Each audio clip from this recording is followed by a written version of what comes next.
মেরেছে লাঠি ল্যাং ভেঙে হয়ে গেল ঠ্যাং ভাঙলো আমার মাথার বেল ও দাদা রে ওদের কি হবে না আকেল ও দিদি রে ওদের কি হবে না আকেল মেরেছে লাঠি ল্যাং ভেঙে হয়ে গেল ঠ্যাং মেরেছে লাঠি ল্যাং ভেঙে হয়ে গেল ঠ্যাং ভাঙলো আমার মাথার বেল ও দাদা রে ওদের কি হবে না আকেল ও দিদি রে ওদের কি হবে না আকেল ও দাদা রে ওদের কি হবে না আকেল ও দিদি রে ওদের কি হবে না আকেল ওরা তোমরা কি ভাবছো বাইক থেকে পড়ে গিয়ে আমার হাত ভেঙে গেছে না না আমাদের বউ তো মেরে হাত ভেঙে দিয়ে দাদারা ভাবছে তো গাছে থেকে পড়ে গিয়ে মাথা ফেটে গেছে কিন্তু না আমার বড় বৌদি ঝাঁটার বাড়ি মেরে আর মাথা ফাটিয়ে দিয়ে তবে দাদা কেন মেরেছি কি জন্য মেরেছি বিষয়টা তোমাদের কাছে খুলে বলবো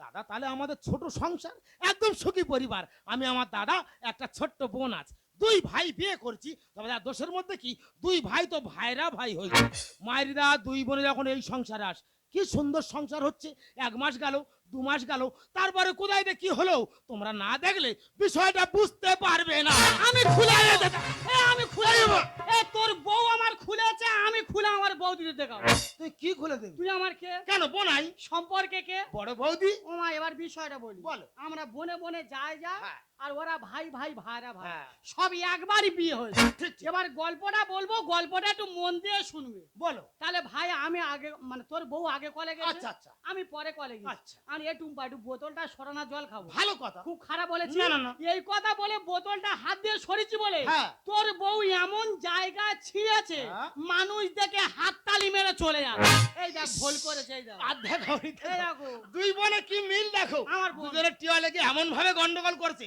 রাস্তার লোক দেখে হেসে বাড়ি চলে যাচ্ছে ছাড়বুনি এই গন্ডগোল করার দরকার নেই আমি কি বলি শোনো ও আজকের বাড়িতে আসুক ওর ব্যবস্থা আজকের হবে ভয় দিতে বলে সব সময় ধরে মারবে আজকে তোর এমন মারবো এই এলাকার কোনো লোক তোর বাঁচাতে পারবে না এই কি হয়েছে রে কি হচ্ছে মান কি হ্যাঁ? তুমি কি শব্দ আমার দেখতে পাও আর তোমার বৌদি কি ধর তুলছি বাবা এই তাই এটা আমার বৌদি এটা তো দিদি নয় এ ওর বাবাই জন্ম দেবে ওর বাবা ঠিক আছে ওর যদি বাবা ঠিক থাকতো আমি তোর নিজের বড়দি তাহলে আমার সঙ্গে কি করে ব্যবহার করতে হয় সে জ্ঞানটা থাকতো না তা ও বৌদি তোমার বোন যখন হয় তোমার বাবা কি ঘরে ছিল এই আমার বাবাকে আর তোর বাবাটা কে রে এ বাবা আমাদের দুজনের বাবা তো একটা এবারে কে রো বুঝতে পারিনি রে বলো রাগ ঘরে নিজের রক্তে নিজে খাচ্ছি রে আমি কি ডাইনি তৈরি হয়েছি রে বাবা বুঝতে পারিনি রে বাবা রে ছিছি রে হ্যাঁ? আসলে ভাই কি হয়েছে কি হয়েছে? এখন এই সম্পদের মেলা আর ভাই এখন কি হয়েছে না এখন বিষয়টা হচ্ছে সেই জন্য ঝগড়া বেঁধেছে হ্যাঁ আমি এক সংসারে থাকবো না আজকের থেকে আমি আলাদা দেখো বৌদি একটা কথা বলি শোনো দাদা তো বাইরে কাজে গেছে দাদা বাড়িতে আসুক তারপরে যার সম্পত্তি আছে সব সমান ভাগে ভাগ করা হবে না ভাই আমি এক এক করে বলবো আর তুই এক এক করে আমার ভাগ করে বলো তাহলে ভাই আমার একটা মুরগি আছে আচ্ছা ওমা আমার নিজের ছোট বোন আমার যা হ্যাঁ ওর একটা মোরগ আছে না না আচ্ছা আচ্ছা ওমা তোমরা সন্ধ্যে সাঁঝে মুরগি ছাগল ছাড়ো তো হ্যাঁ তাহলে মা আমি মুরগি ছেড়ে দিছি আর ও তো অবলা প্রাণী ও কাকার কাকার করে ডেকে ওর মোরগের কাছে গেছে আচ্ছা ওমা মুরগি যদি মোরগের কাছে যায় আমি কি ধরে রাখবো তা মোরগ মুরগি ছেড়ে দিলে এক জায়গায় হবে না বলো। এই এতে অসুবিধা কি হচ্ছে দিদি গো অসুবিধা কেন হবে না ঠিক সন্ধ্যা হবে মুরগিটা ছেড়ে দেবে আচ্ছা। কখন কখন করে আমার মোরগের কাছে যাবে হ্যাঁ? সকালবেলা ওর মুরগি ডিম পারবে আমার মোরগ চুন হাঁকবে ও বৌদি গন্ডগোলটা কোথায় আর বুঝতে পারেছো বৌদির মুরগি ডিম পেড়েছে আমাদের মোরগ তো চুন হাঁক দিয়েছে দেখো বৌদি একটা কথা বলি শোনো বলো।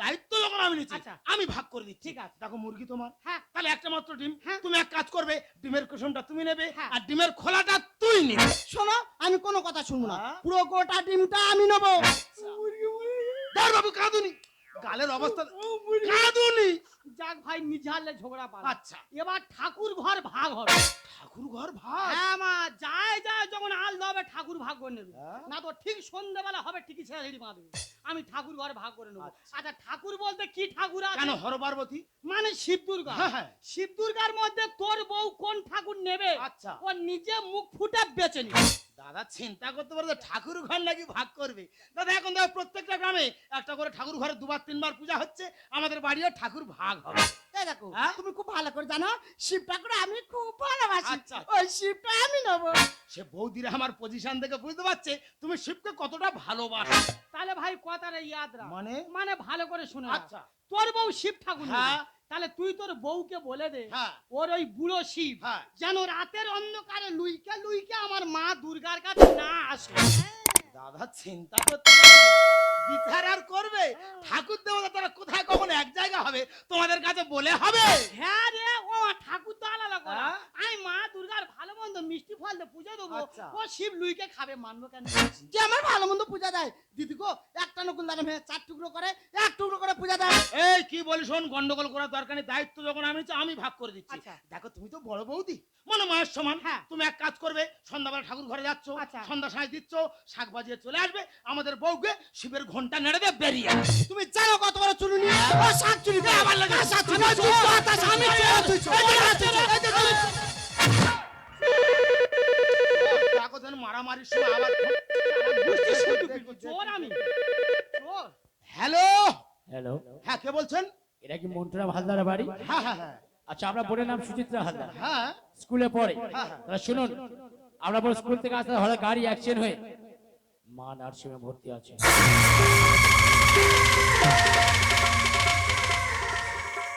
কি রে ভাই, চুপ করে আছিস কেন? কি হয়েছে বল? আরে কে ফোন করেছিল? বৌদি, আরে কি হয়েছে বল? আমাদের ছোট বোন সুচিত্রা সুচিত্রা? স্কুল থেকে আসার সময় গাড়ি অ্যাক্সিডেন্ট হয়ে মা নার্সিংহোমে ভর্তি আছে। দেখ ভাই, সম্পত্তি আমাদের, আমরা সবাই নিজের মানুষ, আমরা যে কোনো সময় সম্পত্তি ভাগ করতে পারবো, কিন্তু এই মুহূর্তে আমাদের বাড়ি বিপদ। আমি চলে যাচ্ছি, তুই আর শ্যামলী আমার সঙ্গে চলে আয়। কে জানে কখনটা পাবি রে জীবনটা, যেটুকু চোখে হয় মনে ধরে নিয়ে যা, যে মনে মন দিতে চাস দিয়ে যা দিয়ে যা। কে জানে কখনটা পাবি রে জীবনটা, কে জানে কখনটা পাবি রে জীবনটা, যেটুকু চোখে হয় মনে ধরে নিয়ে যা, যে মনে মন দিতে চাস দিয়ে যা দিয়ে যা। কে জানে কখনটা পাবি রে জীবনটা, কে জানে কখনটা পাবি রে জীবনটা, কে জানে কখনটা পাবি রে। কে জানে কখনটা আর 12টা বেজে যাচ্ছে নিজের জীবনটা। লেখাপড়া শিখে চাকরি এসে এমন একটা চাকরি খুঁজে নিয়েছি, ঘন্টার পর ঘন্টা সময় চলে যাচ্ছে, নিজে বুঝতেই পারছি না। এই নার্সিংহোমে প্রতিদিন কত মানুষ মারা যাচ্ছে, তার ঠিক ঠিকানা নেই। আচ্ছা তোমরাই বলো তো, আমি তো একটা ইয়াং মেয়ে, আমার মনে একটি প্রেম জাগে, ভালোবাসা জাগে, কার সঙ্গে 2 মিনিট কথা বলবো সেই সময়টুকু আমাদের। সত্যি এই জন্য লোক কথা বলে, এরই নাম জীবন। বিশেষ ঘোষণা, ঘোষণাটি মনোযোগ দিয়ে শুনবেন।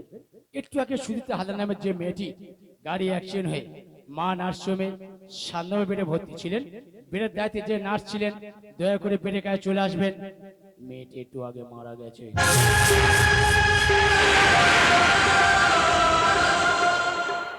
ও মাই গড, আমার একটা জলজান্ত জীবন চলে গেল, জানি না কোন মায়ের কোলটা খালি হয়ে গেল। ম্যাডাম, এটা কি মা নার্সিংহোম? হ্যাঁ এটাই মা নার্সিং। আচ্ছা, আপনি বুঝি নার্সিংহোমের নার্স? হ্যাঁ এই নার্সিং নার্স। আচ্ছা, বলতে একটু সুচিত্রা হালদার নামের যে মেয়েটি গাড়ি অ্যাক্সিডেন্টে আপনাদের নার্সিংহোমে ভর্তি হয়েছে, মেয়েটি কত নম্বর বেডে ভর্তি আছে? কেন, ও তো 7 নম্বর বেডে ভর্তি আছে। আচ্ছা আপনি ওর কি হন? আমি ওর বড় দাদা গো, আমি বাইরে কাজে ছিলাম, আমার কাছে হঠাৎ ফোন গেছে আমার ছোট বোন এই গাড়ি অ্যাক্সিডেন্টে মা নার্সিংহোমে 7 নম্বর বেডে ভর্তি আছে। আচ্ছা ম্যাডাম, আপনি বলতে পারবেন আমার আমার ছোট বোনটা এখন কেমন আছে ম্যাডাম? আপনার বোন? বলুন। আপনার বোন? আপনার বোন মারা গেছে।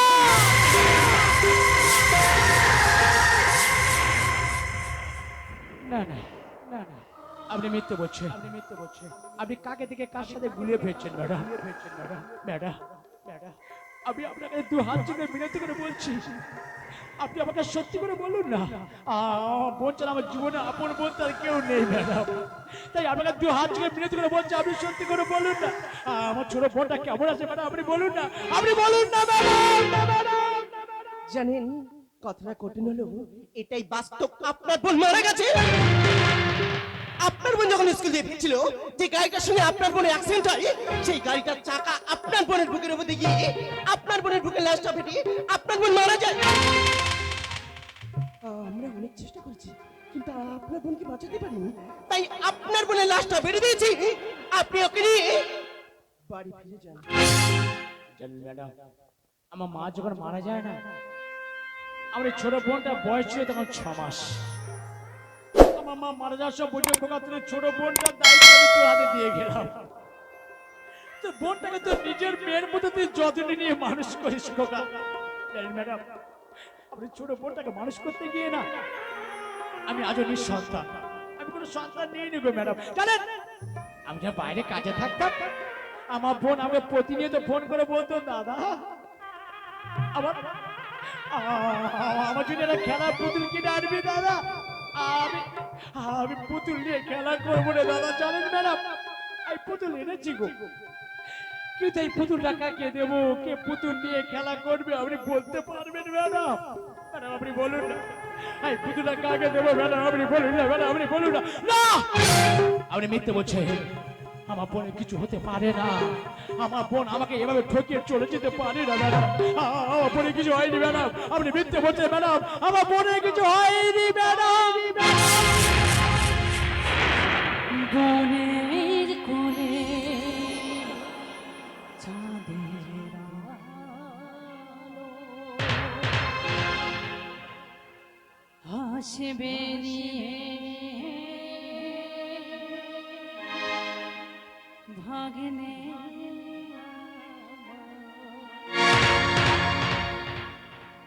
আদর করে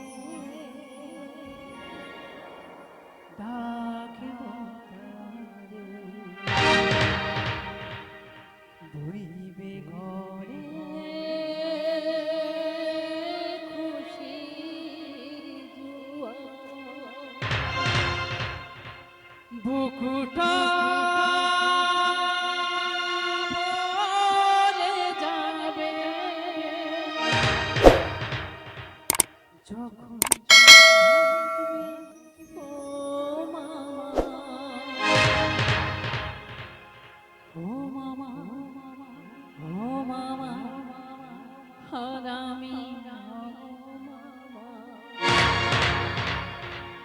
ও মামা ও মামা হারামি সুচিত্রা সুচিত্রা দেখ না, আমি তোর বৌদি। তুই আমাকে বলেছিস না বৌদি আমি এলে সর্বদা তুমি আমায় আনতে যাবে, তাই তো আমি দেরি করলাম না, চলে এলাম। সুচিত্রা চুপ।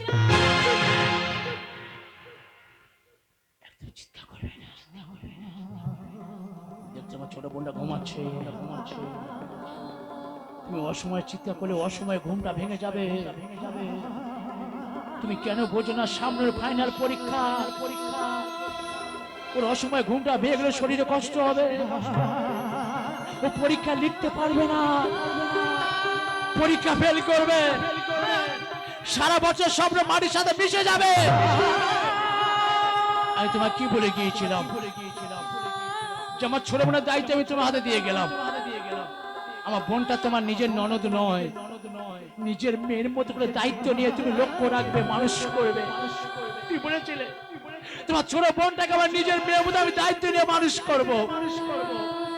তবে কেন কেন সুন্দর দেহটা পাথর হয়ে গেছে, কেন কথা বলছে না?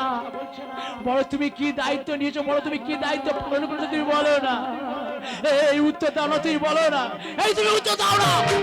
আমি যে তোমরা কেউ মানুষ নও, তোমরা সবাই অমানুষ। তোমাদের মধ্যে মান হুঁশটা হারিয়ে গেছে, তাই তুমি কোনো মানুষ হতে পারোনি। তোমরা সবাই স্বার্থপর, তোমরা সবাই স্বার্থপর। হ্যাঁ স্বার্থপর।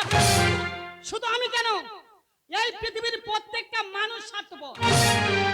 প্রত্যেকটা মানুষ বুকে হাতে বলে তো যে স্বার্থ কারোর জন্য এক পা এগিয়ে যায় কি? দেখবেন স্বার্থের জন্য লোহা বইবে, কিন্তু বিনা স্বার্থে কেউ তুলো বইবে না। দেখবেন একটা স্ত্রী একটা স্বামীর কাছে আবদার করে, দেখো আমার ভালো শাড়ি কিনে দাও, ভালো গহনা দাও। যদি না দিতে পারে তাহলে স্ত্রীর কাছে স্বামী স্বার্থপর। একটা ছেলে একটা বাবার কাছে আবদার করে, বাবা আমার বাইক কিনে দাও, ভালো বাড়ি বানিয়ে দাও। যদি না দিতে পারে তাহলে ছেলের কাছে বাবা স্বার্থপর। ঠিক তেমনি আমি চেয়েছিলাম আমার সংসার আমি আলাদা হবো, আমি সুখে থাকবো, আমি কারোর সঙ্গে মিলবো না, আমি কারোর সঙ্গে থাকবো না, আমি কারোর সঙ্গে চলবো না। আমি ওই স্বার্থপরটা করতে গিয়ে সুচিত্রাকে আমি হারিয়ে কিন্তু বিশ্বাস করো স্বার্থপর যদি করতে হয় আমি সংসারের সঙ্গে করেছি, সুচিত্রার সঙ্গে নয়। কারণ আমি যাকে নিজের মেয়ে বলে ভেবেছি সেই মেয়ের প্রতি তার মা স্বার্থপরতা করতে পারি। মেয়ের প্রতি তার মায়ের স্বার্থবর্ধন করতে পারে বলো? কোনোদিন পারে না। এই সুচিত্রা, সবাই বিশ্বাস করে, তুই তো বিশ্বাস করবি না যে তোর বৌদি তোর সঙ্গে স্বার্থপরতা করে না? একবার বল না, একবার একটু কথা বল না, মুখের সামনে জবাব দে না। সুচিত্রা, জানেন একটা কথা বলতে আজকে আমার খুব খারাপ লাগছে, তবু বলতে হবে। এই পৃথিবীতে না আপনি কোনো মানুষকে আপন ভাববেন না। যখনই যে মানুষটাকে আপন ভাববেন সেই মানুষটি এক সময় আপনার দুঃখের কারণ হয়ে দাঁড়াবে। ঠিক ঠিক বলেছে ম্যাডাম। জানেন, আমার এই সংসার, আমার ভাই, আমার ভাইয়ের বউ, আমার এই নিজের বউটাকে আপন ভেবে না, আমার এই ছোট বোনের দায়িত্ব আমি এটা তুলে দিয়ে গিয়েছিলাম। কিন্তু আজ বাড়ি ফিরে এসে দেখি ম্যাডাম, এটা কেউ আপন নেই ম্যাডাম, এরা সবাই স্বার্থপর। এই স্বার্থ দুনিয়াতে না ভালোবাসার কোনো দাম নেই ম্যাডাম। এই স্বার্থ দুনিয়াতে ভালোবাসার দাম থাকতো তাহলে জন্ম দেওয়া বাবা মা তার রাত কাটে ভিক্ষা করে খেত না, তার বৃদ্ধাশ্রমে ঠাঁই হতো না, ভাই ভাইয়ের থেকে আলাদা হয়ে যেত না, বোন ভাইয়ের সম্পর্ক নষ্ট হয়ে যেত না। আর এই ভালোবাসার দাম নেই বলে আজ অবহেলা আমার ছোট বোনটা হারিয়ে গেছে ম্যাডাম। আমার ছোট বোনটা হারিয়ে গেছে।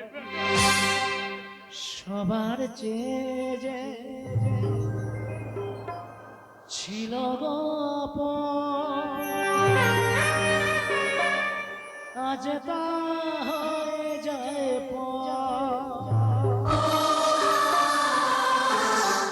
দু চোখে আধার এ কথা ভেবে মানুষ আজ বড় স্বার্থপর। শূন্য বুকেতে বাজে শুধু হাত, হারিয়ে গেল আর সপরিকার। শূন্য বুকেতে বাজে শুধু হাত, হারিয়ে গেল আর সপরিকার। একই খেলা বিধাতা তোমার, একই খেলা বিধাতা তোমার।